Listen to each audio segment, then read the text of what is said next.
Amando, a palavra é sua. Obrigado, Paulo. Bem, boa tarde a todos e a todas. É uma honra estar aqui para abrir essa sessão. Fico feliz com isso. Agradecendo ao Remi pelo convite, ao Paulo pela coordenação dos trabalhos, principalmente a todos que estão me assistindo.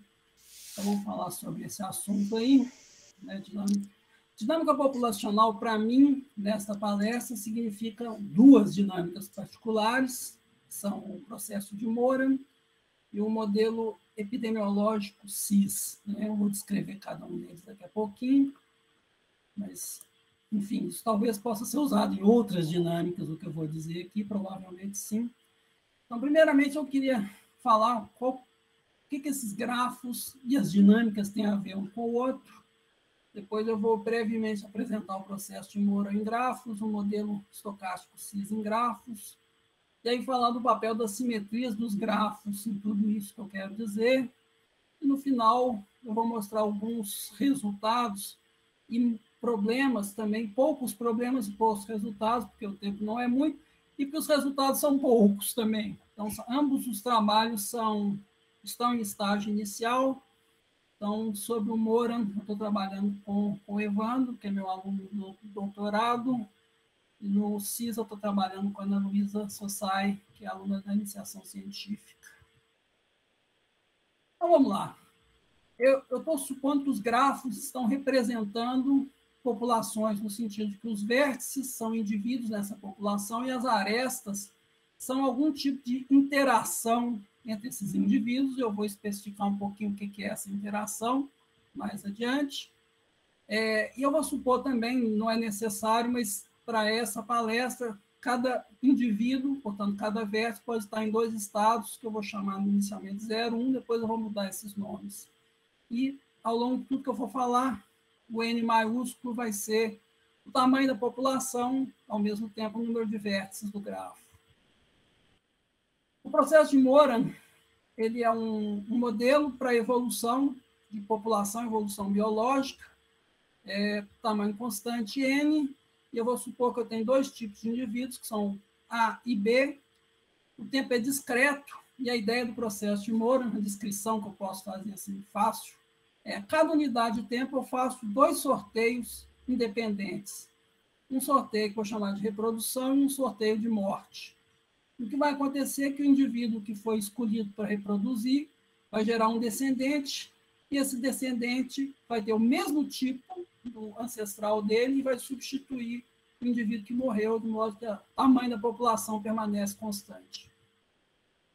No modelo CIS, eu estou descrevendo, modelando uma transmissão de uma doença contagiosa.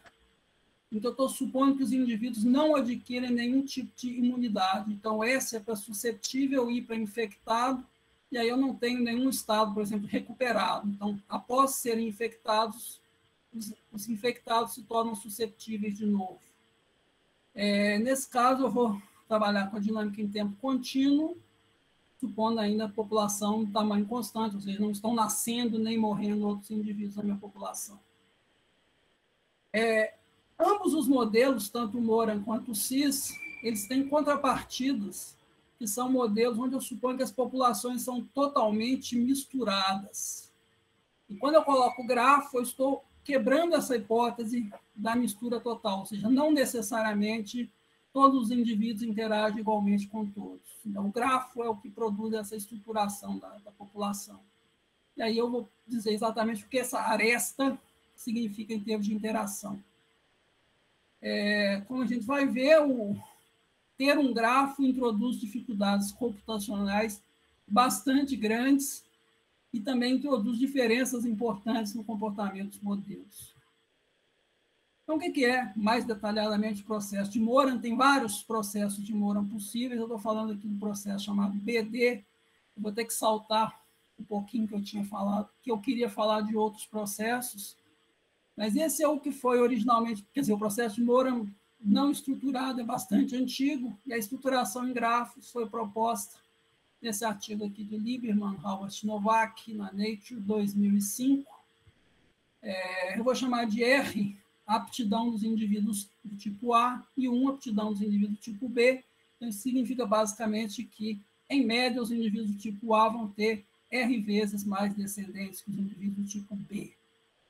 A cada unidade de tempo são 2 sorteios independentes. Então, aqui é importante a ordem dos sorteios. Primeiro, eu vou fazer um sorteio de reprodução. Então, eu vou sortear um indivíduo, vou chamar do indivíduo R de reprodutor, que vai reproduzir, e a regra é que os mais aptos têm maior probabilidade de serem escolhidos para reproduzir. Depois, só entre os vizinhos desse indivíduo reprodutor no gráfico, observe, então o sorteio de morte não é da população toda, é só entre os vizinhos do R no gráfico. Aí eu sorteio com probabilidade uniforme o indivíduo que vai morrer e vai ser substituído pelo descendente do R, que vai ter o mesmo tipo do R. Tem que ter os outros processos de Moore, eu vou saltar isso aqui, se for o caso, a gente fala depois. Então, o processo de Moore-MBD, do ponto de vista matemático, ele é uma cadeia de Markov tempo discreto e com 2 elevado a n estados. Eu lembro que eu tenho n vértices, cada um em 2 estados possíveis, 2 elevado a n.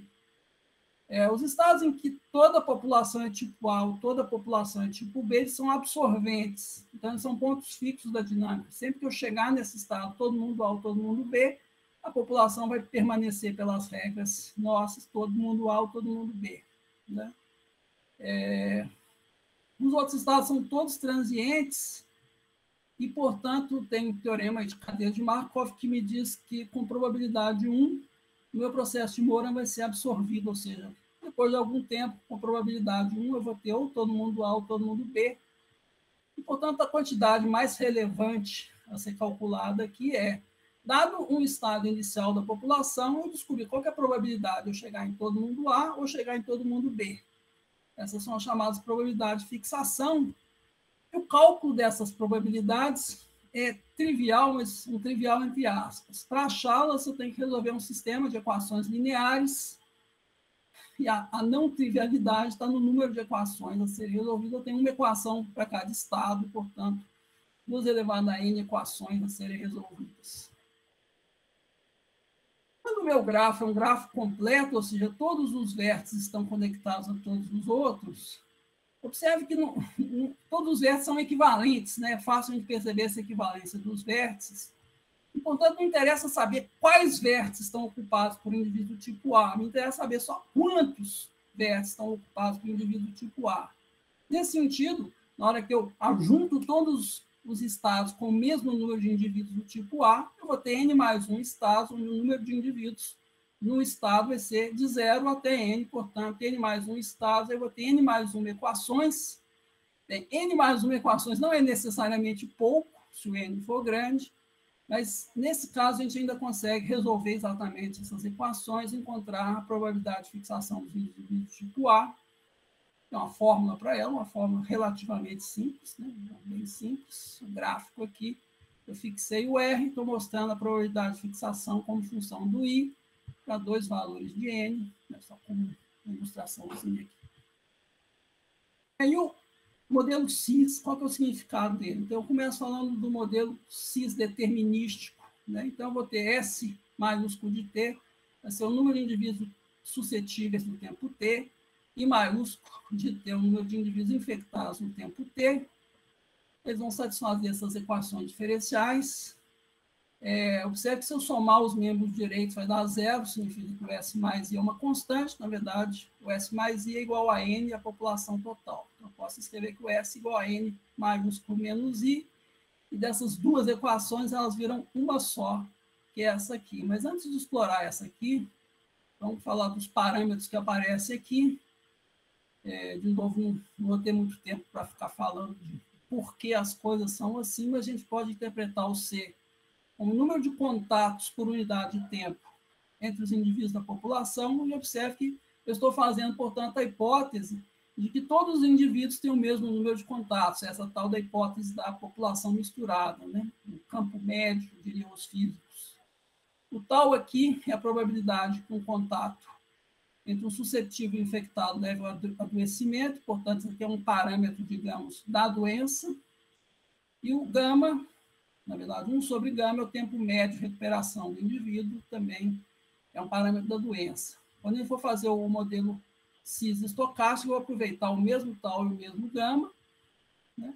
E, enfim, daqui a pouco eu falo sobre estocástico. Só que no caso do estocástico, o número de contatos por unidade de tempo, o número de contatos dos indivíduos é dado pelo grafo, e não por um parâmetro da equação, né? Substituindo aqui, a gente pode entender essa dinâmica aqui. Essa equação, inclusive, é integrável, é fácil de achar a solução. R0 aqui é o C tal sobre gama. Esse é o famoso R0, né, da epidemiologia, que atualmente anda até nos telejornais. É no caso, o número de infecções produzido por cada infeccioso durante o tempo de duração da doença. É fácil de ver que quando R0 é menor que 1, a derivada do I é sempre negativa e, portanto, eu parto de um certo número inicial de casos, o número de infectados diminui até tender para zero em tempo infinito. No caso o R0 seja maior que 1, essa equação aqui vira a equação de crescimento populacional logístico, também bem conhecida, e aí todas as soluções vão tender a um equilíbrio positivo endêmico, dado por essa forma, ou em termos dos parâmetros originais. Bem, o que é o modelo cis estocástico? Bem, essa descrição que eu estou dando para vocês aqui, quer dizer, esse modelo é antigo, mas essa descrição eu estou tomando desse artigo aqui, que é muito interessante, muito bom. E a ideia é o seguinte: eu vou fazer sorteios para cada vértice infectado e para cada aresta que ligue um S a um I. E aí eu vou sortear para cada indivíduo infectado uma variável aleatória exponencial com parâmetro gama, que vai ser uma variável de recuperação. Lembrando que o gama é o parâmetro do tempo de recuperação. 1 sobre gama é tempo de recuperação. E, ao mesmo tempo, tal é o parâmetro da infecção. Então, toda vez que eu tiver uma aresta SI, ou seja, uma aresta onde pode acontecer uma infecção, eu sorteio uma variável exponencial com parâmetro gama e tal. E aí, junto todas essas variáveis que eu sorteei, pego a menor. E aí eu escolho, bem, caso a menor seja um certo vértice I, esse vértice I se recuperou, passa a ser S. Caso a menor seja de uma aresta SI, eu passei a infecção ao longo dessa aresta do S para o I. E aí eu atualizo o meu estado e faço novos sorteios de variáveis aleatórias, né? Então, isso aqui também é uma cadeia de Markov. Agora com tempo contínuo, porém com 2 elevado a n estados também. Eu tenho coisas semelhantes, né? Eu também tenho um estado absorvente, os outros são transientes, então, de novo, com probabilidade 1, esse meu processo vai terminar no estado absorvente, que é o estado onde está todo mundo saudável, todo mundo suscetível, sem nenhum infectado. E caso eu tenha uma condição de limiar, que seria análogo àquela condição do R0 maior que 1 determinístico, espera-se que a gente chegue num estado endêmico quase estacionário. Quase estacionário significa que ele vai durar um tempo, mas depois de algum tempo esse estado quase estacionário vai ter que decair para eu chegar no estado absorvente. Mas esse tempo, em geral, é grande e cresce rapidamente com o N, né? É importante saber calcular essa condição de limiar, isso não é trivial. E a outra quantidade interessante, eu vou mostrar gráficos para ela. Desde que eu tenha um estado endêmico, vai ser a fração infectada da população nesse estado. Como é que calcula a dinâmica? Se eu chamar de XJ de T, a probabilidade do meu sistema estar no estado J no tempo T, eu organizo um vetor com 2 elevado a n coordenadas, com as probabilidades de cada um dos estados, e satisfaz as chamadas equações de Kolmogorov, né? São equações lineares e autônomas. E aí eu calculo a solução fazendo exponencial dessa matriz Q. Então, de novo, calcular a dinâmica é algo matematicamente trivial, entre aspas, porque, no caso, Q é uma matriz 2 elevado a n por 2 elevado a n. Portanto, bem, quem são os grafos que eu vou considerar e os resultados que eu vou mostrar? Então, tem esses 4 aqui.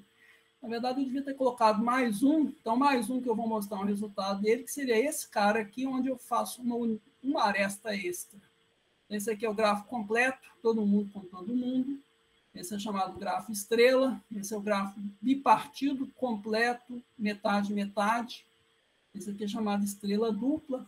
Estou mostrando todos eles com 6 vértices, mas imagine esses grafos com N vértices, onde o N pode ser um número grande. Então, vamos falar como é que eu posso usar a simetria dos grafos. Daí, obviamente, eles têm simetria, né? É só olhar para eles, para reduzir o meu problema, né? Então, a gente já viu como fazer isso no caso do gráfico completo, que é o mais simétrico deles, né? Todos os vértices eles são equivalentes. Então, não interessa quais vértices têm indivíduos A ou estão infectados, tem que saber quantos. Aí eu identifico estados que tenham o mesmo número de indivíduos do tipo A, o mesmo número de indivíduos infectados. Eu vou ter N mais uma classes de estados. Então, eu reduzo meu problema de 2 elevado a N para N mais 1. Né? E eu posso fazer isso em geral. Para cada um dos grafos, eles vão ter um grupo de automorfismos, no caso não trivial, e aí eu vou declarar como sendo equivalentes estados que estão na mesma órbita da ação do grupo de automorfismos sobre o conjunto de todos os 2 elevado a N estados. E aí cada órbita vai ter, em vez de eu ter uma equação por estado, eu vou ter uma equação por órbitas, e o número de órbitas pode ser contado, tem um resultado aqui de teoria de grupos, que é o lema de Bernstein. E aí, bem de quanto eu reduzo o meu problema, então essa tabelinha está mostrando aqui para aqueles gráficos que forem indicados, o gráfico completo, meu grupo de automorfismo são todas as permutações dos vértices, e eu termino com matrizes de tamanho N mais 1. No caso do gráfico estrela, eu posso permutar só os vértices que estão nas pontas. Eu vou terminar com 2N equações. Nos casos do bipartido, N metade, metade. Estrela dupla, os grupos são mais difíceis assim, de dizer quem são, mas dá para calcular. E o fato é que nos 4 casos, eu saio de um número de equações, que é 2 elevado a N, para alguma coisa que cresce polinomialmente com N. Portanto, isso aqui é uma baita de uma redução, do ponto de vista computacional. Agora eu passo, portanto, para os resultados. Né? Então, por exemplo, por que eu me interesso pelo grafo estrela? Então, o grafo estrela, no caso do processo de Moran, tem um monte de resultados sobre ele. Isso começou naquele artigo original do Lieberman e outros. Então, eles mostraram sem prova que se eu pegasse um único indivíduo do tipo A e colocasse uma população de todo mundo é tipo B, no grafo estrela, e a probabilidade de fixação desse único indivíduo é a mesma que eu teria obtido pela forma que eu já mostrei aqui, mas trocando a aptidão pelo quadrado dela. Isso significa que quando a aptidão é maior que 1, ou seja, os indivíduos do tipo A são mais aptos que o do tipo B, aumenta a probabilidade de fixação do A. E quando os indivíduos do tipo A são menos aptos que os do tipo B, diminui a probabilidade de fixação do A. Então, nesse sentido, o grafo estrela é um grafo interessante porque ele é um amplificador da seleção natural, ele ajuda a seleção natural, ele ajuda a que, ao final, sobrevivam os mais aptos. Né? Depois desse primeiro artigo, os caras deram a fórmula lá sem prova, eles conseguiram calcular, Brum e Richter, essa probabilidade de fixação do processo de Moran no grafo estrela. Num outro artigo dos mesmos, com mais um autor aqui, eles melhoraram esse cálculo, colocando outros tipos lá do processo de Moran para todas as configurações, em particular também quando as aptidões dependem da frequência. Em particular, eu e o Evandro temos um pré-print também do ano passado, em que a gente achava que era original, né, saber calcular essas fórmulas exatas, descobrimos depois que não era, mas uma novidade nossa é que a gente também consegue calcular. As fórmulas são complicadíssimas, essas fórmulas de probabilidade de fixação, mas a gente consegue calcular o comportamento assintótico quando a gente tem para infinito. Então, alguns resultados e problemas, para a gente terminar rapidinho, eu estou mostrando aqui para um grafo estrela com 8 vértices, e, portanto, tem 256 estados, sem contar a identificação dele, qual que é a probabilidade de fixação de cada um dos estados. Então, para cada um desses 256 aqui, eu tenho a sua probabilidade de fixação. Eu observo que tem vários valores repetidos, exatamente isso, porque tem vários estados que são equivalentes, têm a mesma probabilidade de fixação. Mas quando eu adiciono uma aresta extra, eu quebro uma parte da simetria da estrela e a gente obtém esses outros resultados que estão aqui numa cor diferente, meio avermelhado. A gente ainda está tentando entender, tentando calcular essa quebra da simetria, quanto que isso altera as probabilidades de fixação. Temos alguns resultados, mas ainda pouca coisa. Armando, já passaram 20 minutos, tá? Se puder concluir a sua apresentação. Desculpe, então. Eu vou terminar dizendo que aqui também temos os resultados da Ana Luísa, do modelo CIS. Aqui a gente vê que o tamanho da população faz diferença, então, com o tamanho pequeno, a gente vê o número de infectados ter crescendo com o tempo, depois de passar por um máximo, mas para valores grandes eu não tenho. E aqui, talvez, para comparar e terminar, no gráfico, e que tem vários grafos com N igual a 50. Então, para começar, só é possível produzir esse resultado aqui, grafos de 50 vértices, se eu usar a simetria, né? E aqui a gente pode comparar os tipos, mas, enfim, não temos muito o que dizer, não. Só aqui é mais para dizer que é possível calcular as coisas depois que a gente usa a simetria. Obrigado a todos pela atenção, desculpe pelo tempo. Bom, temos um minutinho aí, se alguém quiser fazer alguma perguntinha.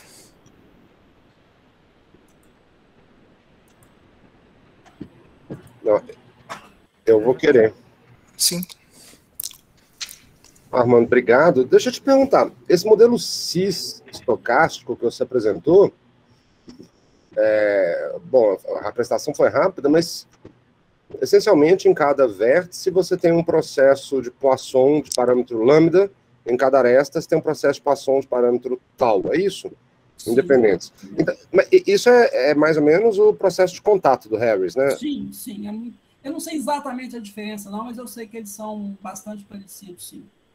E os resultados tem uma literatura vasta, né, no processo de contato do Harris nos últimos 40 anos. Eles não ajudam a dar uma indicação do que acontece aí.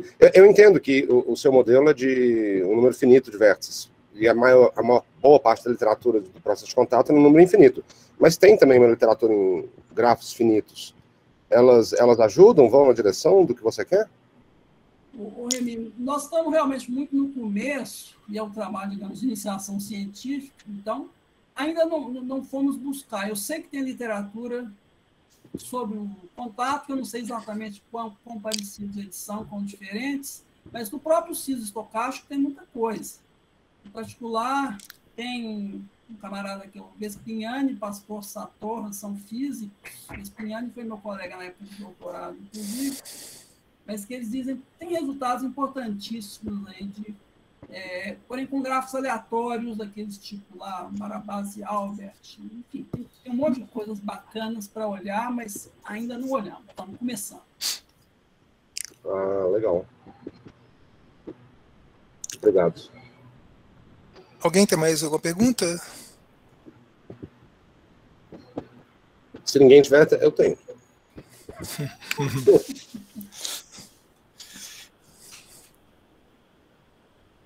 Posso fazer pergunta rapidinho? Claro. Armando, só uma curiosidade. Você está pensando assim, do ponto de vista... Eu não entendo nem de grafos, nem dessa parte estatística. Então, do ponto de vista da aplicabilidade, você está pensando que cada indivíduo é um vértice de um grafo? Sim. Então, cada indivíduo só se relaciona durante a vida toda com apenas aqueles indivíduos estabelecidos no grafo? Sim, uma certa aproximação. Sim, entendi. Porque eu vi alguns resultados recentes, agora que apareceram, como todo mundo, né, estou acompanhando esses resultados de Covid, e o pessoal de São Paulo está fazendo uma modelagem parecida, não é grafos, porque é muito complicado calcular, mas eles conseguem rastrear o contato das pessoas pelos celulares, né? Certo. Então eles têm um grafo real com contato, mas com dependência temporária, né?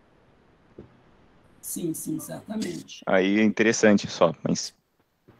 Quer dizer, eu não só é um grafo, digamos, que muda com o tempo, mas certamente é um grafo provavelmente tipo aleatório, talvez com essa estrutura que eu mencionei aqui, Barabás. Mas talvez dê para colocar essa dependência dentro da função probabilidade de contágio, porque você tem a probabilidade de contágio nó a nó, talvez você consiga colocar essa probabilidade em função do tempo. O meu caminho aqui, eu acho que eu não cheguei a mencionar, quer dizer, já tenho principalmente da parte dos físicos, muitos resultados de simulação, muitos resultados de campo médio com grafos aleatórios. Nós estamos indo num caminho um pouco inverso, que é pegar grafos simétricos para a gente tentar entender, digamos, os aleatórios a partir de alguma coisa que a gente consiga a partir dos simétricos. Entendi. Quando você fala grafo simétrico, quer dizer que tem um grupo de simetria grande? Em princípio, quanto mais, melhor, né? Mas o grafo completo é o mais simétrico. Não, mas o completo já não tem graça. Mas mas exato. Serve como guia para os outros.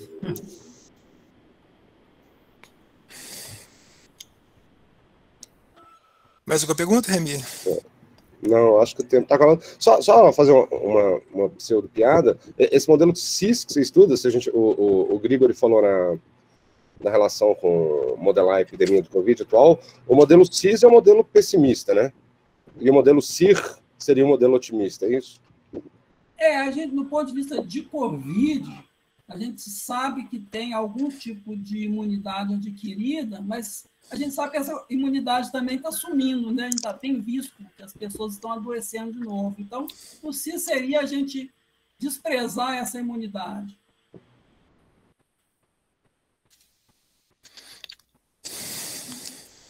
Fazer um CIS com um gama muito grande, um tempo de recuperação, desculpa, um gama, sei lá, um tempo de recuperação pequeno demais. Né? O cara recupera e já está suscetível.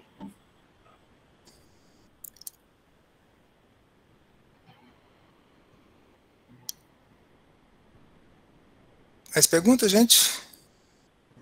Remy? Ué, eu não sei, tem 3 minutos até a Rosana, né? Sim. Mas 2 minutinhos, pelo menos, temos ainda. Não, então, Armando, se puder compartilhar seu penúltimo slide, eu fiquei curioso. Em 2 minutos eu faço a pergunta.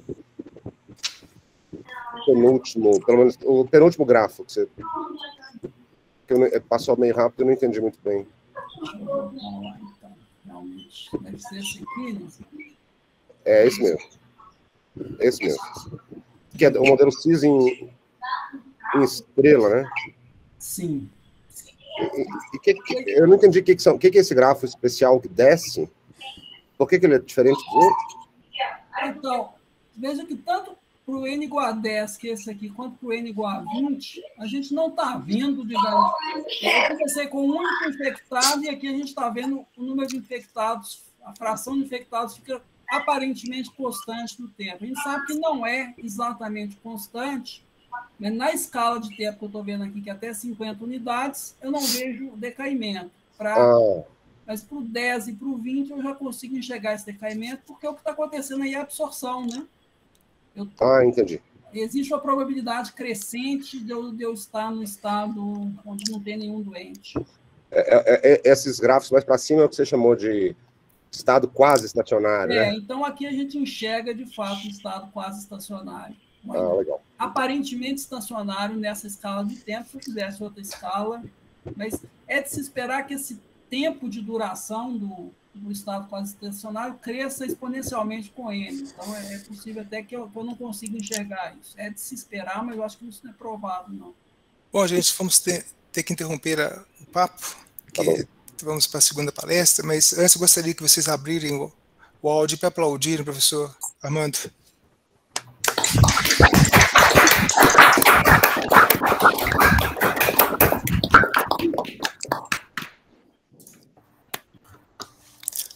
Bom, a segunda palestra ela vai ser ministrada pela professora Sueli da Mora Jafelite, da Universidade Federal de Uberlândia, é intitulada Sistemas PFUSE do tipo 2 intervalar, ampliando a modelagem matemática das incertezas. Por favor, você tem 20 minutos e está sendo gravada. Né? Bom, inicialmente eu queria agradecer o convite do Remy, da comissão organizadora, também o Paulo, né, por essa oportunidade de estar aqui falando um pouquinho do meu trabalho. Esse trabalho, ele foi desenvolvido, né, pela professora Ana Maria Bertoni e por mim, aqui da Universidade Federal de Uberlândia. Bom, vou falar um pouquinho do histórico dos conjuntos fuzzy, né? Então, inicialmente, os conjuntos fuzzy começaram com Zadé, em 1965, os conjuntos fuzzy do tipo 1. E depois, eles têm sido muito difundidos aí no tempo. Em 1975, Zadé introduziu os conjuntos fuzzy do tipo 2, que ficaram, assim, meio parado até 1998, quando G.R. Mendel, então, começou a fazer algoritmos para determinar os centroides desses conjuntos, e assim começou a desenvolver os conjuntos fuzzy do tipo 2, né? E o objetivo desse trabalho, então, é modelar dois fenômenos biológicos através dos sistemas baseados em regras fuzzy do tipo 1 e do tipo 2 intervalar. Sendo que o tipo 2 intervalar, ele vai ampliar as incertezas aí das variáveis e também das suas taxas de variações, o que vai deixar os nossos modelos, né, com amplitude maior aí para, inclusive, incluir dados. O modelo que nós vamos estar trabalhando são os sistemas P-Fuzzy, que são parcialmente fuzzy. Vamos, então, apresentar para dois casos. O primeiro é da evolução de população HIV soropositivo, sintomático, e o segundo, com dados, né, do censo do Peru. Bom, para a gente falar nos conjuntos fuzzy do tipo 2, vamos lembrar algumas coisinhas aí no caso dos conjuntos clássicos, né? Nós temos um elemento X pertence ao conjunto A ou X não pertence ao conjunto A. Então, a função característica é 0, se X não pertence a A, e 1, se X pertence a A. No caso, né, dos conjuntos fuzzy do tipo 1, o que nós vamos ter? Nós vamos ter aí um universo X, eu tenho a função de pertinência, mid A, que vai de X em 0, 1, intervalo 0, 1. Né? Então, observe que a gente, com isso, já está deixando as fronteiras mais amenas, porque nos clássicos, ou você está no 0, ou você está no 1. Já agora, nos conjuntos fuzzy, você trabalha no intervalo 0, 1. Também, então, nós podemos escrever o conjunto fuzzy do tipo 1 dessa forma, ó, como sendo o gráfico da função característica mid A. Então, X, mid A, X, dessas condições. Bom, aqui nós temos, então, um sistema baseado em regras do tipo 1. Ele tem 4 componentes. O primeiro é a fusificação. O que é isso? Por exemplo, você tem um determinado população, digamos, de 0 a 5.000, e você vai classificando, por exemplo, de 0 a 1.000, eu vou dizer que a população é baixa, e aí vou dar graus de pertinência para estar nesse conjunto. Depois, por exemplo, de 990 a 3.000, eu tenho uma população média. Então, tudo isso vai sendo feito com as informações do especialista na área. Depende exatamente do modelo que você está trabalhando, né? Aqui nós temos também a base de regras. Como que ela vai funcionar? Com C, um antecedente, então, consequente. Tipo, se o tomate está vermelho, então ele está maduro, né? E nós temos aqui os métodos de inferência fuzzy que vão exatamente escrever tudo isso matematicamente. Os mais usados são o de Mandani e de Takashi Sugeno. Quais são as diferenças? No caso de Mandani, tanto nas variáveis de entrada quanto na de saída, nós vamos ter termos linguísticos. No caso de Takashi Sugeno, a saída, em geral, é dada por funções, né? E aqui depois você tem um processo que é de defusificação, que é transformar o conjunto fuzzy que você obteve aqui do método de inferência em um número real. No caso de Mandani, o mais utilizado é o centro de gravidade. No Takashi Sugeno, é a média ponderada. Bom, agora nós vamos definir os conjuntos fuzzy do tipo 2, intervalar. Então, nós vamos ter agora, né, no universo X, o conjunto atil do tipo 2 em X é dado dessa forma, ó, Mi atil é X cartesiano 0,1 em 0,1. Então, agora, eu vou poder dizer que meu conjunto é dado dessa maneira. Olha, eu vou ter aqui agora uma terna, certo? Onde a terceira coordenada é Mi de atil x1, variando no intervalo 0,1 também. Então, olha só, agora o meu U varia no intervalo 0,1 e também a terceira coordenada. No nosso caso, nós estamos estudando quando esse MiA de x de U é igual a 1, para todo XU pertencente a X cartesiano 0,1. Eles são chamados, então, conjuntos fuzzy do tipo 2 intervalar. Aqui eu vou dar um exemplo para clarear um pouco. Olha que interessante. Quando nós vimos esse gráfico, nós falamos, nossa, olha aí um exemplo de conjunto fuzzy do tipo 2, né? Intervalar, contínuo. Esse gráfico foi feito, uma pesquisa pela OMS, das alturas das meninas, né? De 0 a 19 anos, em vários países do mundo, ok?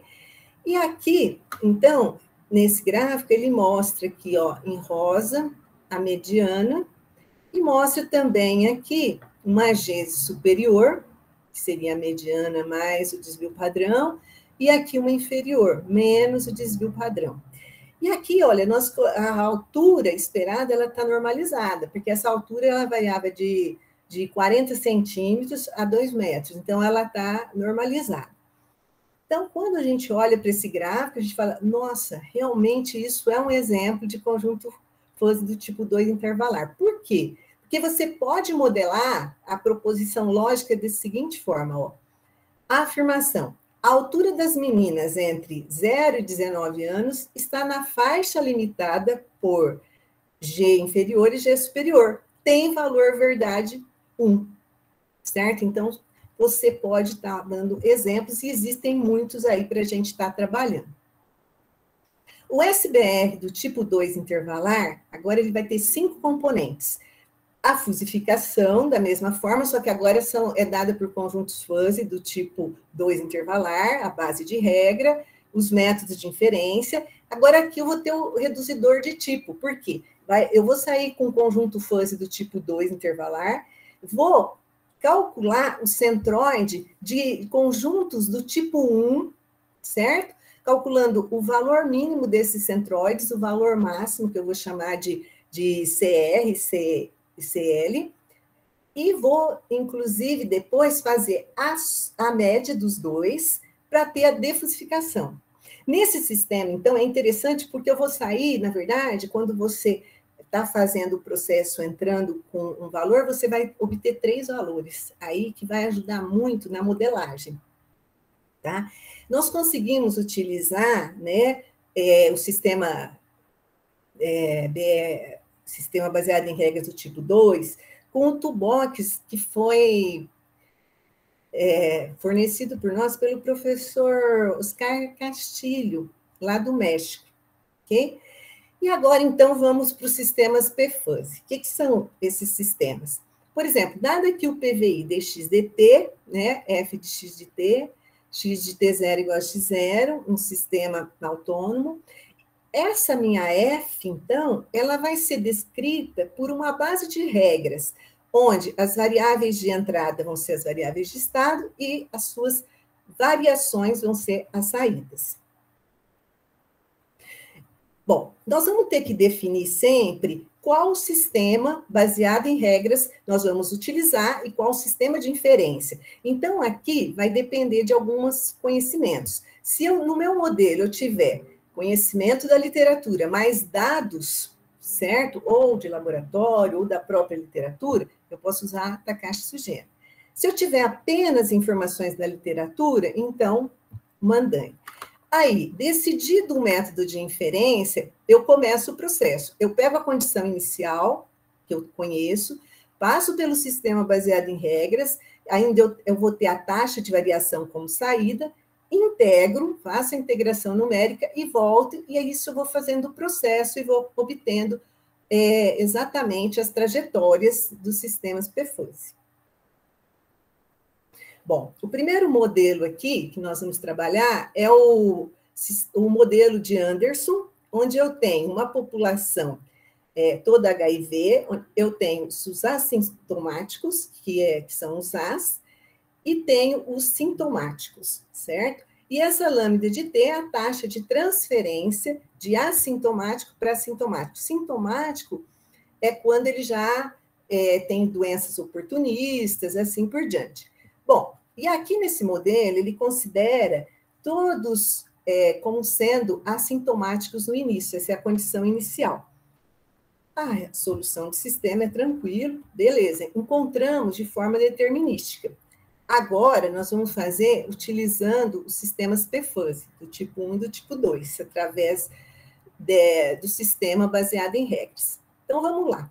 Também nós conhecemos esses dados que vêm da literatura, os dados de Peterman, de 1985, onde eu tenho aqui o tempo, né, 11 valores do tempo, e também das taxas de variação dos sintomáticos. Então, depois eu posso fazer a integração numérica e obter os valores do sintomático. Bom, então, o sistema PFuzzy do tipo 1 que eu montei aí foi o seguinte, olha, aqui nós temos a fusificação, a população, né, nós dividimos aqui em 5 termos linguísticos, baixo, muito baixa, média, e assim por diante, e aqui a variável de saída, DSDT, com 4 variáveis de saída, certo? E nós fizemos a base de regras baseado no conhecimento que nós tínhamos no campo de direção, das direções aí, né? Então, ó, se S é baixa, então DSDT é baixa positiva. Se S é média baixa, DSDT é média positiva, e assim por diante.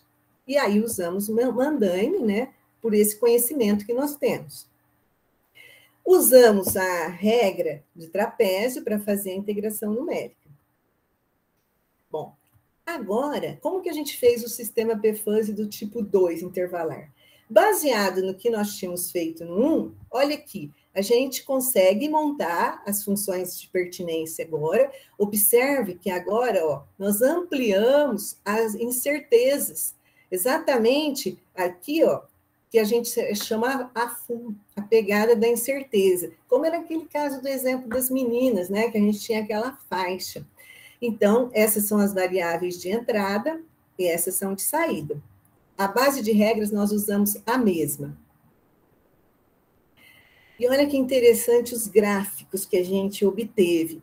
Esses pontinhos vermelhos são os dados de Peterman, tá? O azul, a solução determinística. A amarelinha aqui, ó, você vai ter a tipo 2, intervalar, defusificado. Só que lembram que eu falei que a gente tem agora, a gente sai com 3 as possibilidades, o defusificado, e no caso o SL e o SR, né? Então, aqui, olha, eu tenho a curva aqui, ó, em roxo, que vem do SL, e também essa verdinha que vem de SR, ok? Então, olha que interessante para a modelagem, nós conseguimos essa faixa onde todos os dados, né, do meu problema estão aí, né? E mais ainda, nós podemos, a partir disso, obter também a população assintomática e outras informações. Aqui, olha, no caso de SR, nós paramos exatamente com T0 em 3,72, porque a partir daí, ó, passava de 1, e nós tínhamos, na hipótese, que A mais S é igual a 1. Bom, aí nós fizemos a comparação com os dados entre os modelos PFuzzy do tipo 1 e do tipo 2. Utilizamos aqui, né, o erro absoluto, e aí calculamos o valor máximo. Para o tipo 1, deu 0,1397. E para o tipo 2 intervalar, 0,1055. Então, a gente começou a ficar muito animado com esse método. Bom, Agora, vamos para o segundo modelo. O segundo modelo já é diferente, agora nós temos dados, né? No caso aí, nós usamos os dados do Peru, porque eu já estava trabalhando com uma aluna minha, né, uma ex-aluna de mestrado, que é a Nathalie, que é peruana. Então, a gente aproveitou aí, né, esses dados, né, dos censos, e calculamos aqui, ó, as taxas, né, DP dividido por DT. Fizemos isso para todos esses dados, aí faltava um, né, porque você vai fazendo dessa forma.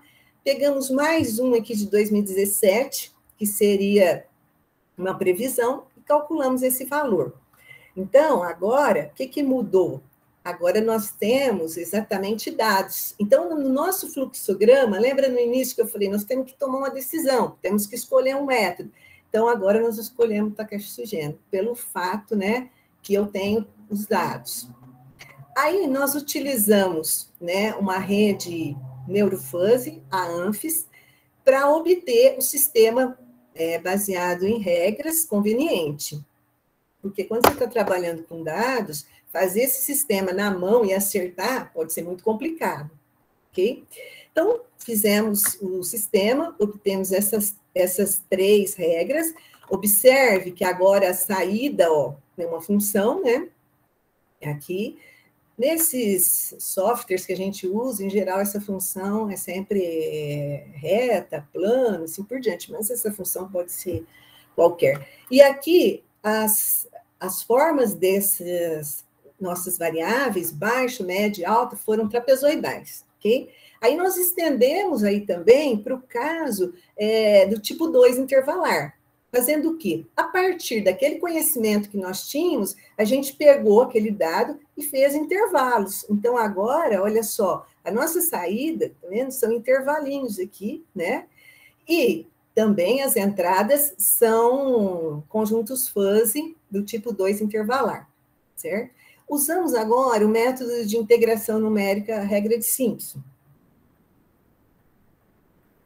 E aí, obtivemos com isso, olha só, a trajetória P-Fuzzy tipo 1, aqui em verde, e essa rosa em tipo 2. E aqui em preto, os nossos dados, ok? No caso, nós só conhecemos os dados, né? Também, quando a gente fez a comparação, agora usando o erro relativo, né? Calculamos o máximo de todos eles, tanto para o tipo 1, que foi esse aqui, que deu 0,0255, quanto para o tipo 2, que deu 0,0205. Então, realmente, a gente achou que o método foi, né, muito interessante, promissor, e mais, a gente incorpora muita incerteza quando você faz aquelas faixas, né, nas entradas, nas saídas, e também na obtenção, né, da solução, onde você tira exatamente as trajetórias. Então, nós achamos que isso pode trazer muitos frutos, ok? E olha só também o que pode ser feito para muitos outros modelos, né? Porque isso aí está modelando também equações diferenciais autônomas de tantas áreas, enfim, tudo isso pode ser utilizado. E aqui, então, a referência, esses modelos estão aí no livro que eu e Ana Maria publicamos aqui, né, no final do ano e começo de 2021, onde a gente apresenta muitos modelos biológicos usando a teoria dos conjuntos fuzzy do tipo 2 intervalar. Obrigada. Obrigado, Rosana. Se alguém tiver perguntas, nós temos alguns minutinhos ainda, fique à vontade.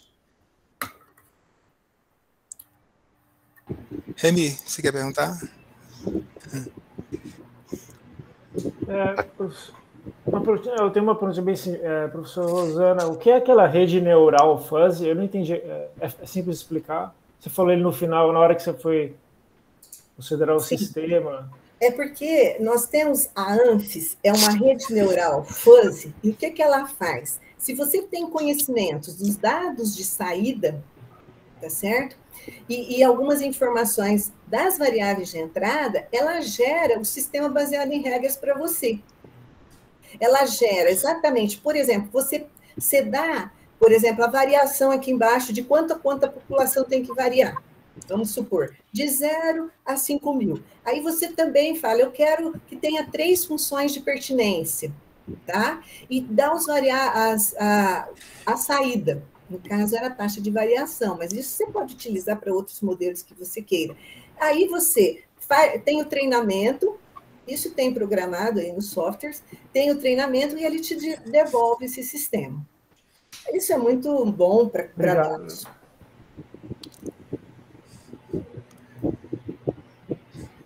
Mais perguntas?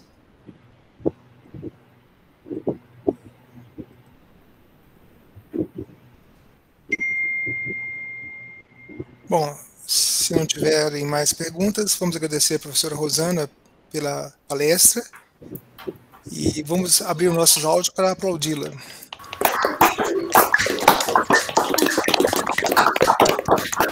Obrigada. Eu tenho que falar uma coisa para vocês.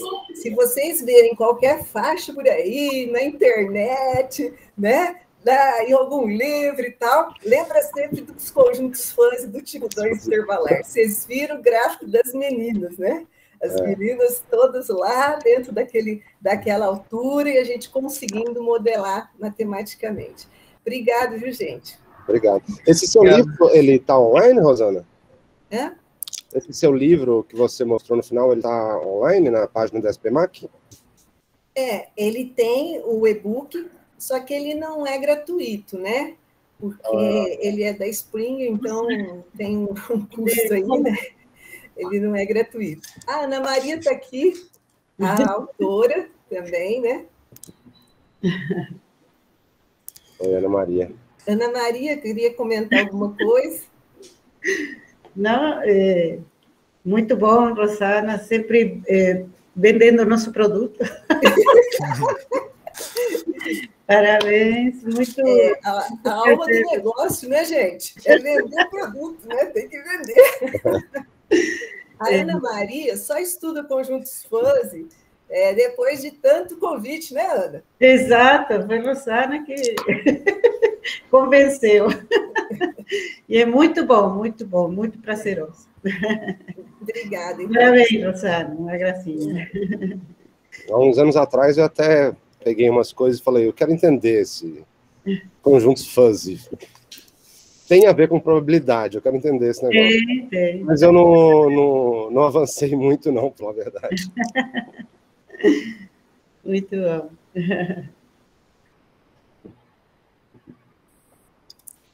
Bom, a nossa terceira palestra ela vai ser ministrada pelo professor Gregório Shapiro, da Universidade Federal de Juiz de Fora, e intitulada Análise Matemática do Escoamento de Espumas e Meios Porosos.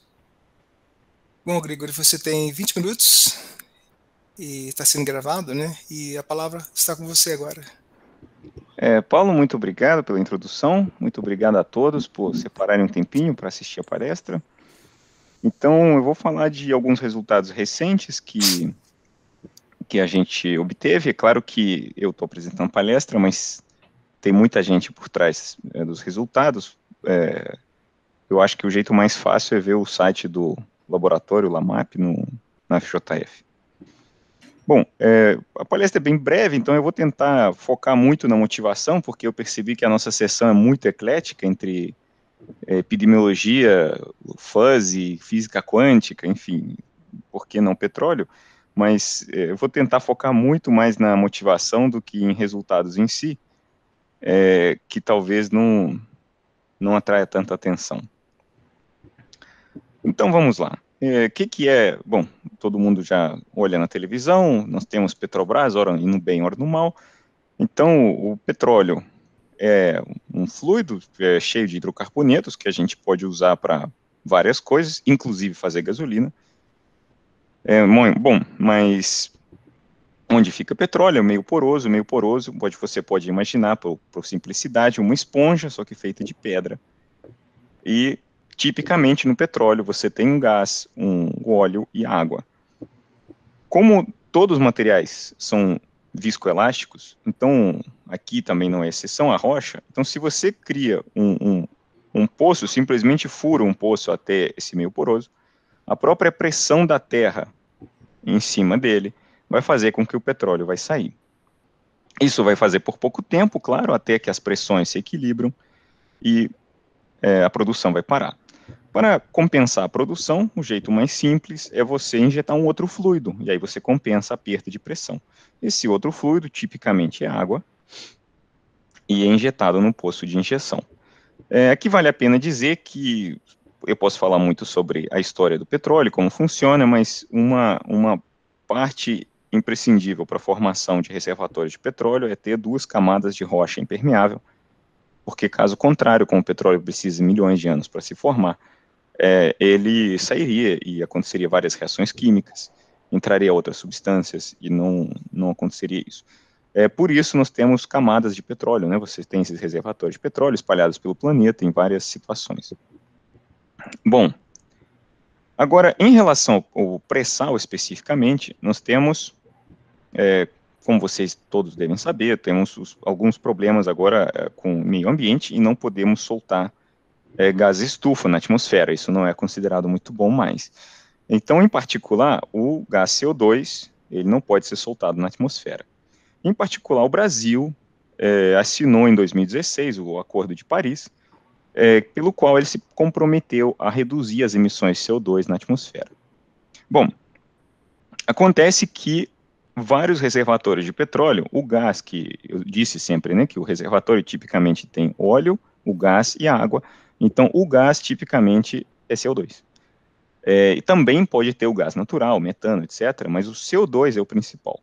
Então, em questão de volume, o pré-sal brasileiro, alguns poços já chegam a 50% de CO2, ou seja, para cada metro cúbico produzido de petróleo, tem 1 metro cúbico de CO2 nessa pressão absurda que você liberaria na atmosfera. Isso não é bom, a legislação atual não permite, e também do ponto de vista do meio ambiente não é bom, mas também, curiosamente, não é bom do ponto de vista econômico, porque um dos custos maiores de produção é exatamente a compressão dessa água. Para você injetar lá embaixo, você precisa chegar numa pressão absurda.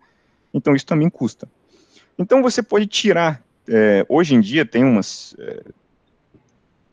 como que se diz, tecnologias muito avançadas que tiram esse CO2 e reinjetam aqui.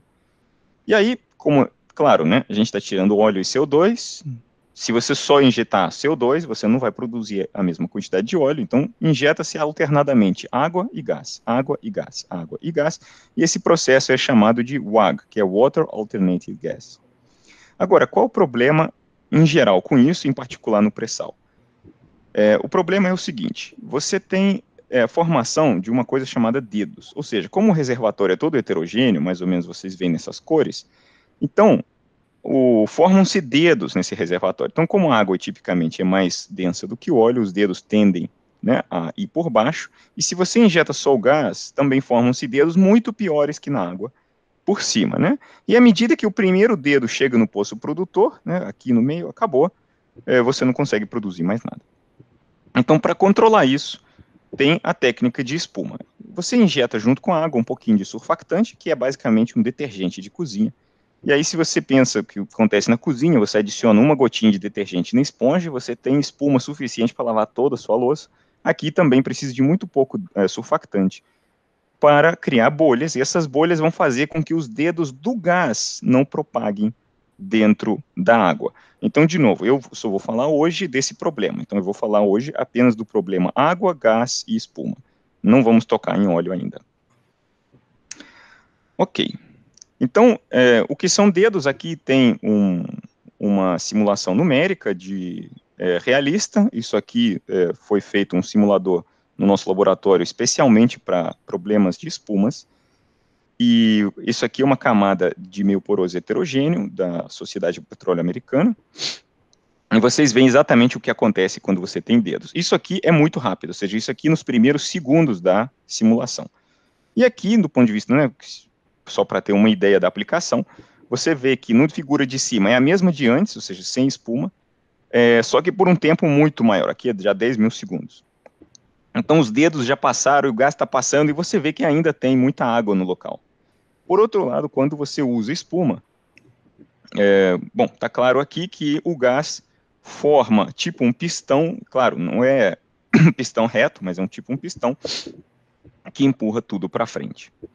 Bom, agora vamos um pouquinho mais para a matemática. Então, o típico modelo de escoamento de espumas é esse, ou seja, nós temos uma equação diferencial parcial, lei de conservação, para o balanço de massa de água, e uma outra para conservação, para o balanço, né, de espuma. A espuma, nesse caso, é representada pela letra ND, e, por simplicidade, você pode pensar nessa textura de espuma, nesse ND, como o número de bolhas que você tem por metro cúbico no meio poroso. E, bom, para quem já está mais acostumado, essa EDP significa que a espuma é um traçador na fase gás. Bom, e o que nós vamos fazer matematicamente? Nós vamos tentar resolver isso na forma de um problema de Riemann, ou seja, um problema no qual os dados iniciais são dados desse jeito, é simplesmente uma função degrau, né? Uma função descontínua, um salto num ponto, né? No zero. Bom, eu chamei a atenção aqui, porque nós vamos, esse estado menos, né, sempre estado mais, que vão aparecer muito ao longo da apresentação. Então, o estado menos, ele corresponde à injeção, e o estado mais, ele corresponde à produção, a original, né, a origem do reservatório, ou seja, o mais é o que estava, o menos é o que está injetado. Bom, e nesse primeiro trabalho, que eu estou tentando resumir aqui muito, muito rápido, o termo fonte é dado por essa situação não muito trivial, e o mais importante nesse termo fonte é que existe um parâmetro dinâmico, né? Qual rápido essa espuma é formada e destruída, esse parâmetro é Kc. E também tem um outro parâmetro que esse modelo leva, eu não tenho tempo para explicar a física a fundo aqui, mas é basicamente a espuma é destruída abaixo de um certo valor crítico, esse W estrela. Bom, o que nós vamos fazer é procurar soluções na forma de ondas viajantes. Quer dizer isso?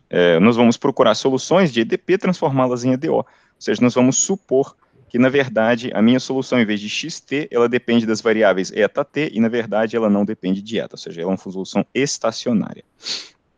E aí, nesse caso, eu consigo reescrever o problema anterior, depois de alguma matemática, como um sistema de EDOs, que vocês veem aqui, e na teoria de ondas viajantes, então, eu consigo, é o seguinte, existe, então, solução na forma de onda viajante para o problema anterior, se existe uma solução que tem um alfa limite no estado menos e um ômega limite no estado mais. O que é alfa limite e ômega limite é exatamente o que está escrito aqui, ou seja, esse limite, os dois são satisfeitos.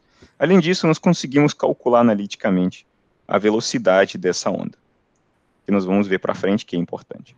Bom, o grande tchan, eu estou apresentando aqui um trabalho que foi publicado esse ano, então o grande tchan desse trabalho, que nós conseguimos classificar todas as possíveis soluções. Eu vou pular a classificação, senão não vou conseguir fazer isso em 20 minutos, mas cada uma das regiões tem uma particularidade interessante. Aqui, essa região 3 tem esse formato muito peculiar, e as regiões 4 e 5 são fisicamente irrelevantes, mas matematicamente interessantes também, mas o que eu vou concentrar tudo é na região 6, ou seja, a região 6, então, é a região onde a gente injetou bem pouca água, né? Ou seja, esse aqui é água injetada no eixo X, então aqui é muito pouca água injetada. Bom, então vamos lá. Vou pular essas regiões 1, 2, 3, vamos direto o que acontece na região 6. Então, na região 6, o que nós provamos é que existe uma curva C, e apenas dessa curva C existe uma onda viajante que vai para aquele estado mais lá na frente, né, com muita água, que é o original do reservatório. E para todos os outros lugares não tem, né? Ou seja, aqui nessa região e nessa região não tem uma onda viajante. Mas, claro, a pergunta fica, e se eu colocar o estado ali, né? Se eu começo a injeção aqui, o que acontece? Então, o que eu vou mostrar nos próximos slides é exatamente o que acontece aí à esquerda, então ponto alfa, exatamente na curva C, e à direita, que é o ponto gama. Bom, então, o que acontece aqui eu estou mostrando, né, que se a gente começa no ponto alfa, que é a esquerda da curva C, aqui está o retrato de fase, para quem lembra de curso de EDOs, aqui está claro que existe um estado espúrio, e ele que está ocupando, ou seja, o estado à direita é uma célula, esse estado está ocupando a única órbita que entra lá, então não existe conexão direta, e na direita nós vemos uma simulação numérica, que mostra o que acontece de fato, né, o que nós temos é uma onda tipo rarefação, e depois uma onda viajante, ou seja, basicamente, o que vai acontecer, que a água vai subir até essa curva C, essa aqui é exatamente a concentração daquela correspondente àquela curva C, depois você tem uma onda viajante estável. E no ponto beta, a situação é mais interessante, porque aquele ponto espúrio, né, temos 3 equilíbrios, mas o equilíbrio espúrio ele colapsa, e aí podemos mostrar no retrato de fase que existe, de fato, essa órbita, e a simulação é aquilo que nós idealmente queremos, né, que é um pistão empurrando toda a água para frente. O mais interessante acontece no ponto gama, que é a direita da curva C, e o que temos também, não temos uma conexão direta, porém, a solução volta para a curva C, ou seja, a água desce. Essa descida não é nada trivial, é totalmente contraintuitiva, e nós vamos ver por quê. Eu vou pular as regiões 4 e 5, então, e as aplicações, vamos direto para aplicações desse fato, ou seja, tem muita discussão, né, mas do ponto de vista físico, aconteceu o seguinte: em 2013, William Rossen, que é um clássico na área, publicou um artigo de review, que é esse aqui, se alguém quiser, onde ele mostrou que as simulações numéricas na mobilidade total, elas têm um decaimento, e ele escreve no artigo, ele afirma que isso é decorrente de erros numéricos. Muitos anos antes, o Rossen e Goglitz mostraram resultados que eles obtiveram experimentalmente, esse aqui, o paper de 1990, e onde vocês veem que na mobilidade total também tem uma queda. Nesse paper, eles ignoraram esse fato, achando que isso era erro de experimento, erro de medição. Se eu substituir aquela nossa solução da região 6 à direita do C na curva da mobilidade total, vocês veem esse desenho, que é qualitativamente muito próximo. Então, esse trabalho que eu estou fazendo propaganda nosso, de 2021, talvez foi o primeiro trabalho que a matemática, através de uma análise bem rigorosa, conseguiu explicar um fenômeno físico que até então não era visto como um erro, né? Embora foi já observado tanto numérico, tanto experimentalmente.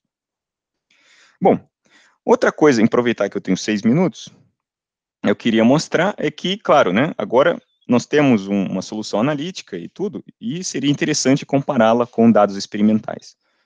Então, os colegas na Universidade Tecnológica da Holanda, de Delft, TU Delft, eles que fica na Holanda, eles fizeram um experimento, foi a tese de doutorado do Simju, sob orientação do professor Zita, e nessa tese ele fez experimentos mesmo de laboratório e também simulações numéricas. Então aqui tem o resumo do experimento, mas basicamente eles pegaram uma rocha em alta pressão, injetaram espuma com água e enfiaram tudo isso, eles fizeram dentro de um aparelho de tomografia computadorizada especialmente desenhado para esse fim, ou seja, não é o mesmo aparelho que a gente usa em hospitais, né?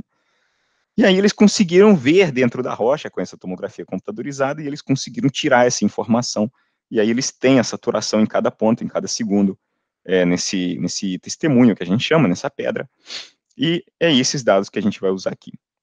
Então a diferença é que eles usaram outro modelo, esse modelo é mais completo, então ele tem uma equação para pressão, e ele também considera que a espuma é um fluido não newtoniano.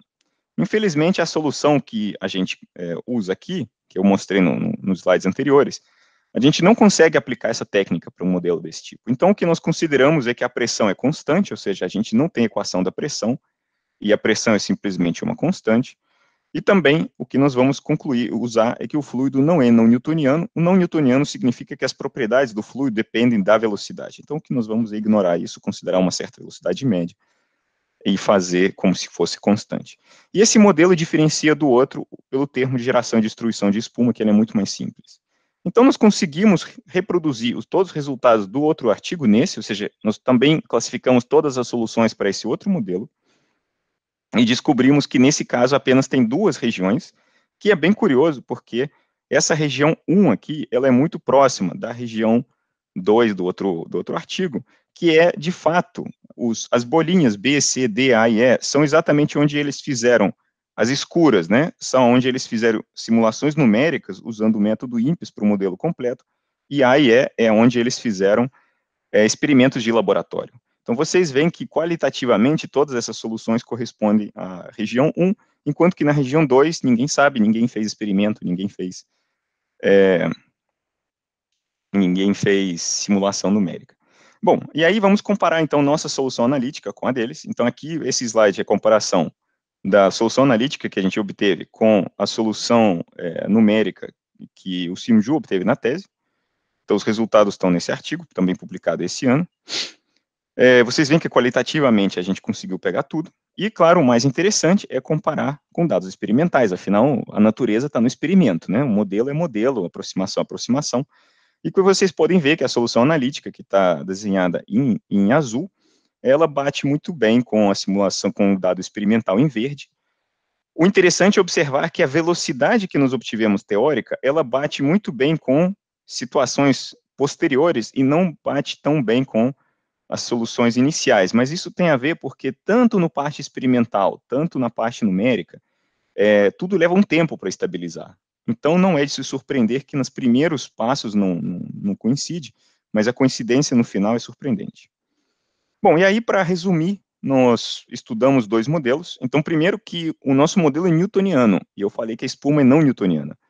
E nosso modelo conseguiu pegar a espuma. Então, em alguns casos, a gente pode concluir que espuma pode ser bem newtoniana, sim. A segunda coisa é que os 2 modelos obtiveram a mesma velocidade. Como nós vimos, essa velocidade bateu perfeitamente com o experimento. Significa que os 2 modelos conseguem capturar essa parte de velocidade muito bem. A terceira parte que eu queria notar é o seguinte, que quando a gente injeta, né, muita água, ou seja, estamos nessa região no modelo segundo que eu mostrei, e nessa região no primeiro, as regiões são quase idênticas, e os modelos as soluções são idênticas, é um pistão, ou seja, é uma onda viajante simples. Então, os 2 modelos, na região onde de fato são feitos os experimentos, elas dão o mesmo resultado, ou seja, você pode usar tanto um, tanto outro. Porém, a situação muda totalmente na região de pouca água. Então, como eu disse, que é aquela regiãozinha azul no segundo modelo, quando você injeta pouca água, analiticamente aparece esse tipo de solução. Aqui é um tipo parecido com, se a gente aplicar a lei de conservação, quem lembra, é solução tipo Buckley-Leverett. Não é porque aqui não é lei de conservação exatamente. Mas aqui temos uma onda parecida com uma rarefação, e aqui temos uma onda viajante, enquanto que na direita, ou seja, no primeiro modelo, temos todos esses tipos possíveis, porque o outro modelo é bem mais complexo, tá? Não é por mágica, mas é por complexidade. Então, você pode ter soluções oscilantes, você pode ter aquela curva C, que tem uma solução simples, você pode ter uma solução que sobe, uma solução que desce. O interessante é que, bom, se vocês observarem, assim, do ponto de vista qualitativo, essa solução é bem parecida com essa. Tem uma saturação da água subindo e depois você tem onda viajante. Porém, no modelo do balanço populacional de bolhas, a textura de espuma sempre fica no máximo, embora, e no modelo de cinético linear, ela sempre fica no zero, nessa região, né, onde está subindo a água. Então, esse resultado foi bem interessante, porque ele investiga, né, ele pode incentivar alguém a fazer esse tipo de experimento, embora eu tenha que adiantar que fazer esse experimento é muito difícil por razões técnicas. Bom, acho que eu levei exatamente 20 minutos. Muito obrigado. Obrigado, Gregório. Perguntas? Claro que eu tenho que agradecer os patrocinadores, sem os quais a gente não conseguiria fazer muita coisa. Gregório? Sim. Uma perguntinha. Eu acho que você falou isso, mas talvez eu não entendi muito bem. Lá no começo você falou que tinha uma condição inicial cuja solução era a onda viajante, certo? Daí você pegou 2 pontos ali, uma à esquerda. Mas a minha pergunta no final das contas, se você começar com uma condição inicial que não é a onda viajante, a solução converge para a onda viajante, enfim. Tá. 20 minutos é um pouco, mas o que eu quis dizer, talvez fique claro, eu acho que nesse slide aqui que fica mais claro mesmo. Pelo que eu entendi, aquela solução tem um comportamento assintótico, né? Quando o tempo vai para o infinito... Isso, então, a gente busca... Aqui, olha aqui, por exemplo, aqui nós injetamos numa condição que não tem onda viajante. O que acontece é que vai ter outro tipo de onda, aí vai chegar nessa condição aqui, e aqui sim tem onda viajante. Ou seja, você tem uma sequência de ondas. Tá bom? Então, assim, você espera que tenha várias possíveis escolhas aí de condições iniciais que dão o mesmo comportamento assintótico. Não, então, assim... se você quer o tipo de solução de onda viajante, naquela região 6, você só existe um único ponto que vai te produzir essa solução. Agora, do ponto de vista físico, acompanhe o raciocínio. Se você injeta alguma coisa no reservatório, alguma coisa vai estar andando para frente, né? Pode não ser uma onda viajante, mas alguma solução tem que ter. O que nós conseguimos é obter todas as soluções. Ou seja, mesmo quando não é onda viajante, a gente consegue mostrar que é uma sequência de ondas, onde, sei lá, uma que não é e depois é uma onda viajante, entendeu? Gente, mais perguntas? Boa tarde. Meu nome é o Anderson. Tudo bem, Gregory? E aí, Anderson? Tudo jóia? Tudo bem. Eu gostei muito da sua apresentação, tá? Eu fiquei com algumas dúvidas aí. A primeira dúvida que eu tenho é a seguinte: você mostrou para a gente uma simulação por caso unidimensional. Como é que é em dimensão mais alta? É uma ótima pergunta. Na verdade, é o seguinte: quando a gente fez o primeiro artigo, nós não tínhamos simulador potente o suficiente, né, para fazer simulações 2D. Hoje temos. E uma coisa bem curiosa, na verdade, não é tão trivial, mas é um resultado assim obtido 2 semanas atrás por um aluno. Foi que, curiosamente, esse tipo de, ou seja, para uma simulação 2D realista, com um modelo bem mais completo, ainda vale as aproximações, pelo menos a velocidade, essas coisas. Por corte, né? Você faz o corte. E a média, corte, as médias. Tá, mas o modelo, a extensão para o modelo de dimensão mais alta, ela é aquela extensão padrão que a gente faz quando está nesse modelo de traçador passivo aí, né? Isso, ou seja, basicamente, você troca isso aqui por Nabla. E adicionando mais uma fase, o que complica aí? Eu sei que, teoricamente, pronto, acabou, mas numericamente você chegou a simular? Não, então, na verdade não é tão simples, porque o que nós estamos tentando fazer aqui é bater com experimentos, né? O projeto que eu toco é bem aplicado. Uhum. Então, você adicionar uma fase, não sei se você lembra, mas todo fluido trifásico, com aquelas funções de permeabilidade relativa, elas, como falou o nosso ex-orientador, né? Então, é uma maior mentira do mundo. Então, você tem graus de liberdade demais ali, e ninguém sabe fazer fitting direito. Uhum. Então, eu estou focado agora só em água e espuma. Talvez a gente vai até tocar alguma coisa de óleo no futuro, mas aí você está num terreno que você precisa encaixar 6 parâmetros livres, e aí, segundo Feynman, você consegue desenhar um elefante com isso. Ou seja, eu não sei quanto realmente ciência entra ali e quanto fitting, né? A matemática é interessante, claro, mas também a gente está procurando um pouquinho mais de ciência. Então, o óleo a gente está deixando para depois. Agora, do ponto de vista... bom, tem resultados alguns, né? O Pablo Castanheda tem um artigo de 2019 sobre levando em óleo, mas é um modelo bem mais simples, é um modelo em equilíbrio, ou seja, para ele não existe... Termo fonte, né? Não tem não só o termo fonte, não tem essa equação de espuma. Espuma é dada por uma função já pré-pronta. Entendi. Então, é um artigo, acho que foi Water Resources. Mas é fácil de achar. Tá. Mas parabéns, viu? Muito obrigado. Obrigado, viu, Paulo? Desculpe não abrir câmera, porque eu estou sem câmera nesse computador. Tranquilo.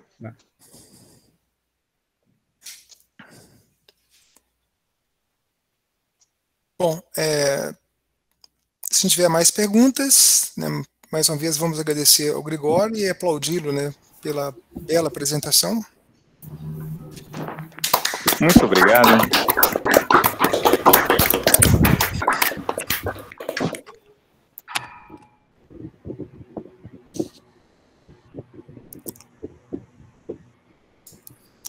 Bom, para encerrar essa sessão, vamos assistir a última palestra do professor Elvésio Giovanni Farnioli, filho, da Universidade Federal de Lavras, intitulada Alguns Aspectos de Teorias Quânticas de Campos.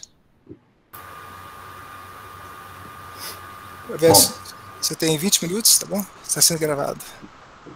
Beleza, obrigado, Paulo. Boa tarde, todo mundo aí. Deixa eu compartilhar aqui minha tela. Bom, então, boa tarde de novo, pessoal. Inicialmente, agradecer, né, pelo convite aí, da comissão como um todo. Também agradecer apresentação do Paulo. E, antes de mais nada, parabenizar, né, a iniciativa aí da organização, que é dessa ideia tanto da reunião primeiro, com a rede, que a gente vai discutir na sexta. Eu acho que vai dar uns frutos, né, a gente já eu acho que tem tudo para dar certo. Então, vou falar, o meu tutorial, igual o Gregório falou,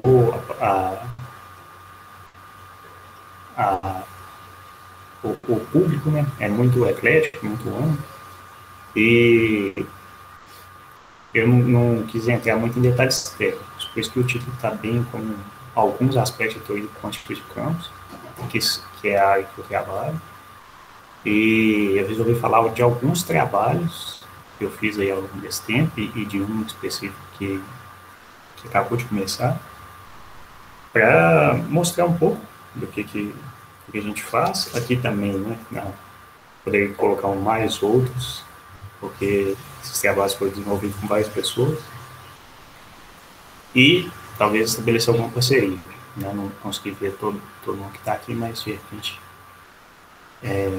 tem pessoas que podem se interessar, e eu também decidi mostrar alguns aspectos matemáticos, né, dessas teorias, e pode ter alguma interseção. Antes de mais nada, nessa ideia aí de estabelecer parcerias e tudo mais, eu decidi falar um pouquinho do nosso departamento, aqui da Universidade Federal de Lavras, porque ele é mais ou menos, relativamente recente, e é um departamento com tamanho já razoável, tem 24 professores, 23 com doutorado e um terminando o doutorado, e esse grupo trabalha em várias sub-áreas aí da matemática de pesquisa, né? Na álgebra, geometria, topologia, matemática aplicada. E também trabalha tem vários projetos de extensão, eu não vou citar eles aqui. Nós temos um curso aqui em Lavras de licenciatura em matemática, que é compartilhado, né, com o departamento de ensino de física e matemática e um polo do Profmat. E nessas tentativas de parceria, a gente tem uma parceria bilateral aqui com o campus de Ouro Branco da UFSJ, da Federal de São João del Rei. A ideia nossa tem a proposta já até escrita, né, do mestrado acadêmico em matemática, em associação, e só estamos esperando aí essa data do APCM que nunca chega, né? E fruto dessa parceria, esse workshop em conjunto, esse ano então já fazendo a propaganda aqui, o site é esse embaixo, vai ser virtual também, igual tudo está sendo, e nós vamos ter a sexta edição. Eu não sei as datas, porque não estou na organização, mas é até o final do ano, provavelmente em novembro. Então, isso aqui é um pouquinho do nosso departamento, e vamos lá para o que eu trabalhei, né? Que eu venho trabalhando. Eu decidi dividir aqui em 3 classes, que são problemas diferentes, mas tudo dentro dessa mesma área. E aí eu vou falar um pouquinho do que eu já fiz dentro de supersimetria, dentro desses modelos aqui com quebra de simetria de Lorentz, e o que a gente vem fazendo recentemente. E aí eu como eu falei, não vou entrar em detalhes técnicos, não de qualquer forma, nada, só uma contextualização geral onde que o trabalho encaixa dentro da teoria, né? Então, em teoria de quântica de campos, a simetria, ela tem um papel muito importante. Acredito que, através da simetria, você consegue meio que listar todas as partículas observáveis. E uma das aplicações de teoria quântica de campos é justamente na física de partículas. Tem outros também, mas é física estatística e tudo mais. Mas o meu trabalho é mais dentro da física de partículas.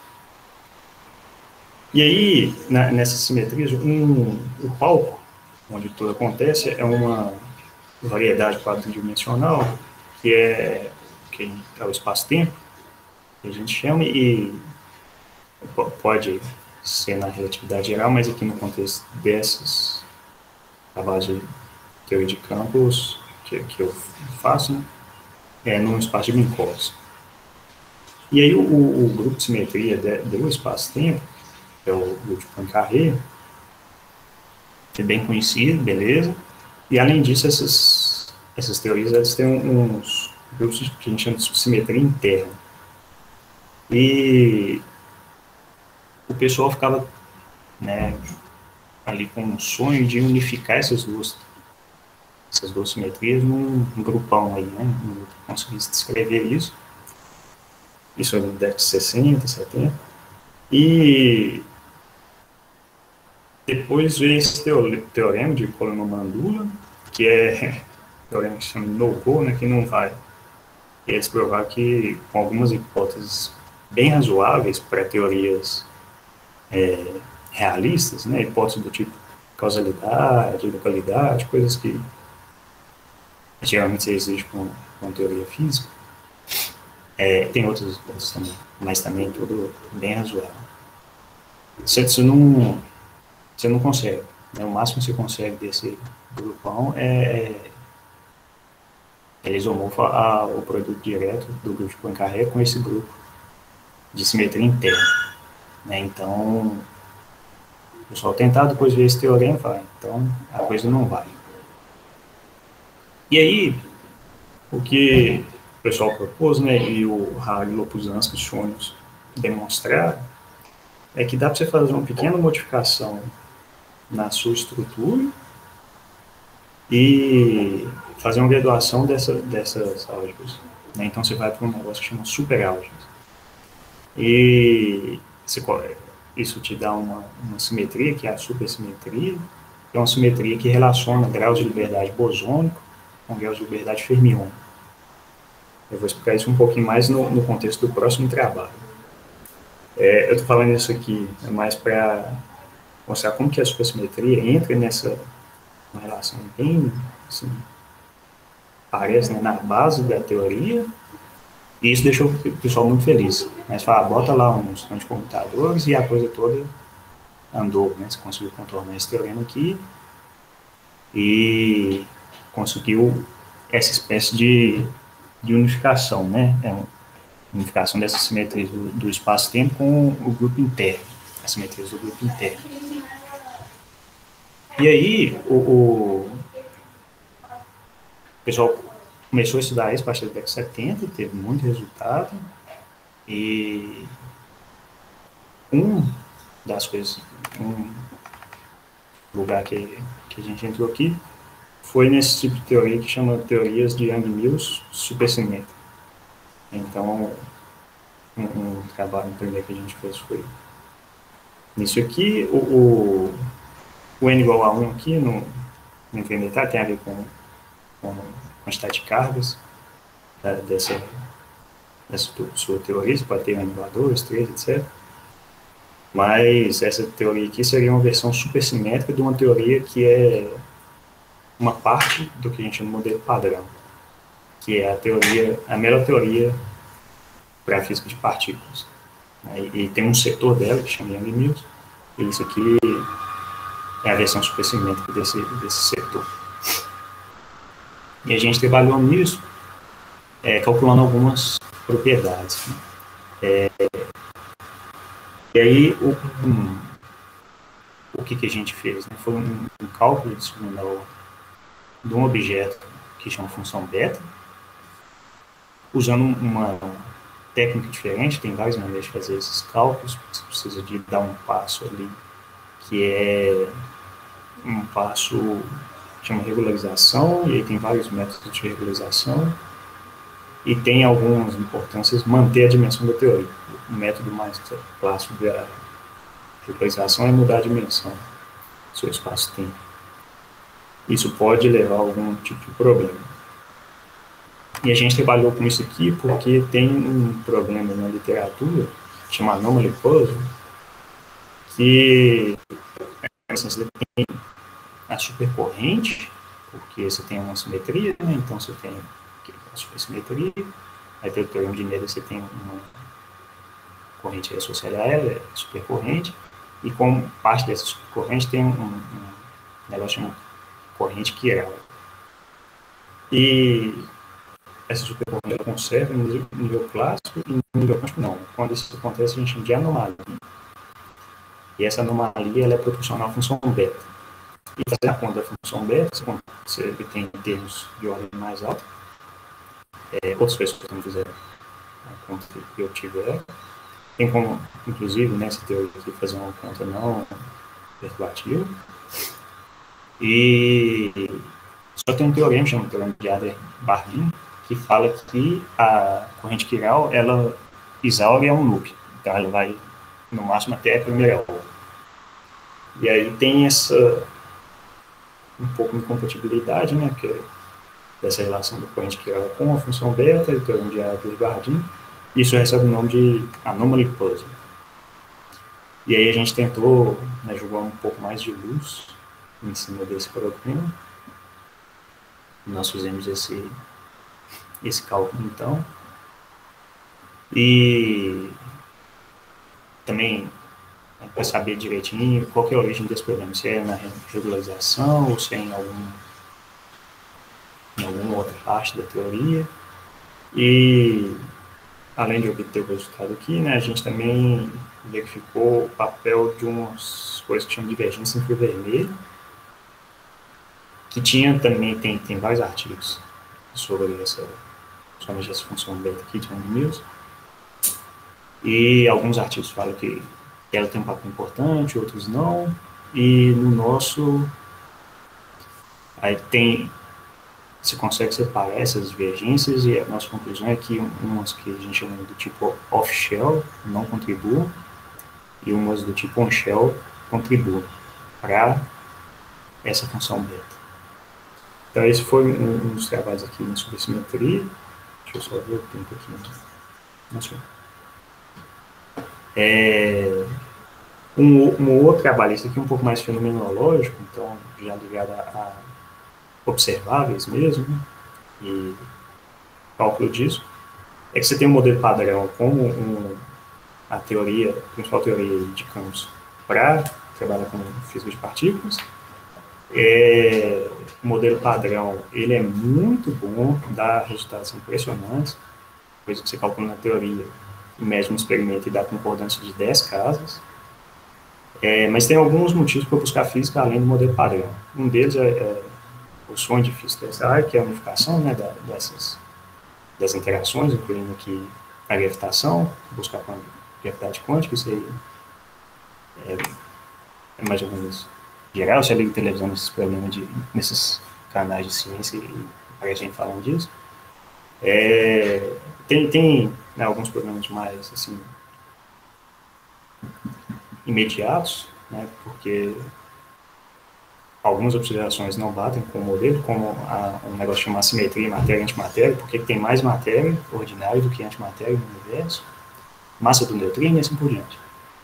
E uma dessas tentativas é esse MSSM, que é o modelo padrão supersimétrico mínimo. Essa é uma tentativa de puxar a supersimetria desse contexto aqui mais da estrutura da coisa para uma versão fenomenológica. E aí você tem, para cada partícula aqui, nesse modelo, para cada partícula que existe, por exemplo, um elétron, aí tem um que é um férmio, tem um parceiro dele supersimétrico, o superelétron, que é um bóson. Isso dentro desse modelo. E aí, nesse modelo, se você propõe um modelo, além do modelo padrão, você pode ter consequências observáveis. Uma muito importante, essa propriedade de partículas, que é o momento magnético anômalo, é uma propriedade intrínseca da partícula, assim como o spin dela, a massa, a carga elétrica, coisas desse tipo. Você também tem um momento magnético anômalo. Isso tem a ver com a interação, como que a partícula interage com o campo magnético. E aí, se você propõe um modelo que tem novas partículas, isso pode contribuir para esse cálculo aqui, e em particular o do MU é importante porque atualmente está até rolando um experimento para refinar isso aqui, mas tem um desvio aí da ordem de 3 a 4 sigma, que é o desvio padrão, entre o que a teoria prevê, o modelo padrão, e o experimento. Né? Então, se isso aqui passar de 5, significa que o modelo padrão não consegue explicar o que você está obtendo no laboratório. Né? Então, você busca por novos modelos, Só que antes de sair o resultado, você pode vir nesse modelo e fazer a conta, e foi o que a gente fez. Né? Uma conta aqui até segunda hora, essa é uma conta extensa já vai ser feita, então você tem que dividir em pedaços, e a gente fez com esses pedaços aqui, que tem esses laços ferro e esfera. E aí você obtém o resultado em função dos modelos, dos parâmetros do modelo, e pode comparar com esse experimento futuro. Né? E um dos trabalhos aqui, deixa eu falar rapidinho disso aqui, outras simetrias que são importantes no físico partido é a simetria de Lorentz e CPT. A simetria de Lorentz é a da relatividade, né, de mudança de referencial, e CPT é inversão temporal, inversão espacial, paridade e conjugação de carga.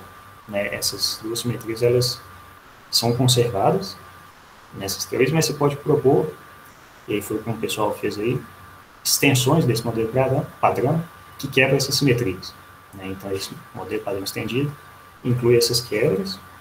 Aí eu acho que eu vou pular essa parte aqui. A gente fez alguns trabalhos, né, nisso. Esse aqui foi um trabalho que a gente estudou mecanismos de Higgs nesse contexto. Esse aqui foi outro que a gente estudou teorias duais, em especial a eletrodinâmica quântica. E um trabalho futuro nesse contexto do modelo padrão estendido, fazer cálculos do momento magnético anulo e ver o que dá aí de contribuição. Esse é o recente que eu falei, então está bem no início. O nosso interesse é estudar a relação entre o efeito Casimir,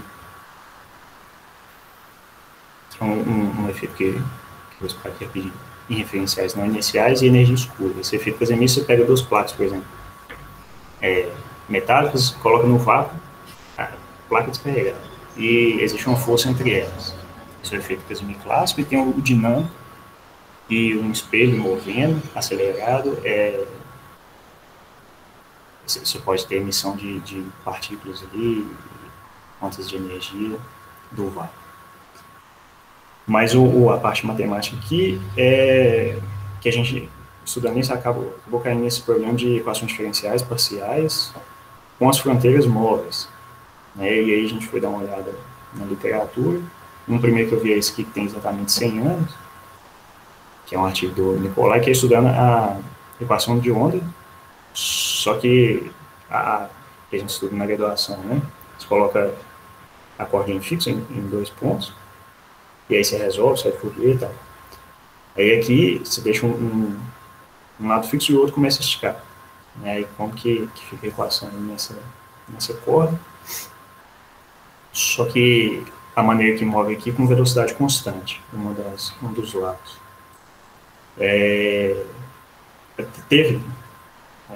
Tiveram vários trabalhos que vieram depois disso, relacionados a isso. Equação de Schrödinger com velocidade constante, o pessoal estudou em 69, está aqui a equação de Schrödinger, tirando as constantes.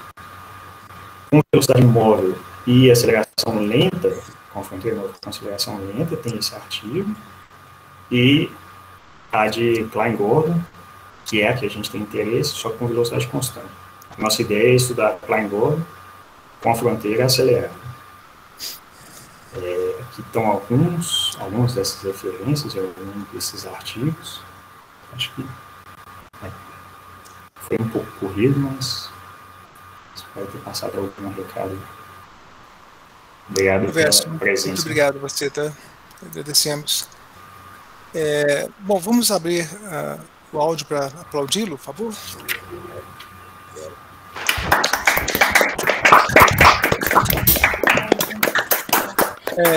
Gente, perguntas, por favor? Bom, se não tiver nenhuma pergunta, nós vamos encerrar essa sessão. Agradeço a todos pela participação e também aos palestrantes. E até uma próxima, né, Remy?